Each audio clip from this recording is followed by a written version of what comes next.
আসসালামু আলাইকুম। ভারত পাকিস্তান দ্বন্দ্ব যেন থামার নয়। দুই দেশের রাজনৈতিক সমস্যার কারণে আয়োজন হয় না কোনো ম্যাচ। শুধুমাত্র আইসিসির বড় কোনো ইভেন্ট ছাড়া দুই দলের দৌড় দেখা প্রায় অসম্ভব।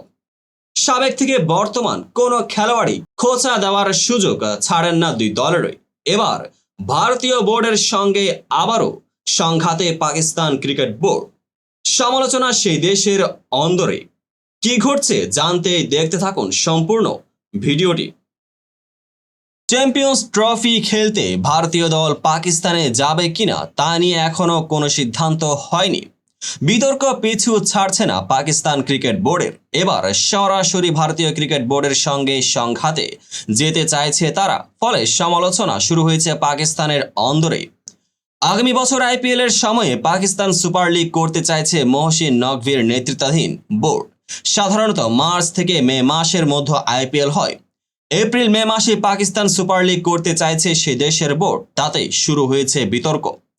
পাকিস্তান ক্রিকেট বোর্ডের সূত্রে খবর, আইপিএল এর সময় পাকিস্তান সুপার লিগ করাতে চাইছে না সেই লিগের দলের মালিকারা।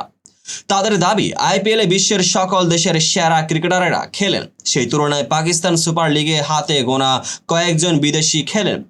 তাদের মধ্যে অনেকে আবার অবসর নিয়েছেন, ফলে এমনিতেই সেই লিগের আকর্ষণ অনেক কম। এখন যদি আইপিএল এর সময়ে সেই লিগ হয়, তাহলে যে কয়েকজন বিদেশি খেলতেন তারাও হয়তো খেলবেন না। তাতে আখেরে তাদের ক্ষতি হবে। এমনিতেই আইপিএল ও পিএসএল এর মধ্যে আর্থিক দিক থেকে বিশাল পার্থক্য রয়েছে। শুধু আইপিএল এর সম্প্রচারের জন্য ভারতীয় ক্রিকেট বোর্ড যে টাকা পায় তা গোটা পিএসএল থেকে হওয়া রোজগারের কয়েক গুণ। পাকিস্তানের ক্রিকেট প্রেমীরাও আইপিএল দেখেন, ফলে যদি দুটি প্রতিযোগিতা একই সময় হয় তাহলে পাকিস্তানে পিএসএল দেখার দর্শক পাওয়া যাবে না বলে আশঙ্কা করছেন তারা।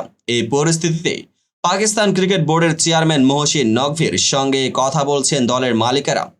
পাকিস্তানের অনেক প্রাক্তন ক্রিকেটারও বোর্ডের এই পরিকল্পনার সমালোচনা করেছেন। তাদের মতে, বাস্তব বুঝতে না পেরে একের পর এক ভুল করছে সে দেশের ক্রিকেট বোর্ড। ভারতের সঙ্গে এভারে সংঘাতে গেলে তাদের ক্ষতি হবে বলে মত তাদের। এখন দেখার নকভির নেতৃত্বাধীন বোর্ড কখন পাকিস্তান সুপার লিগ আয়োজনের সিদ্ধান্ত নেয়।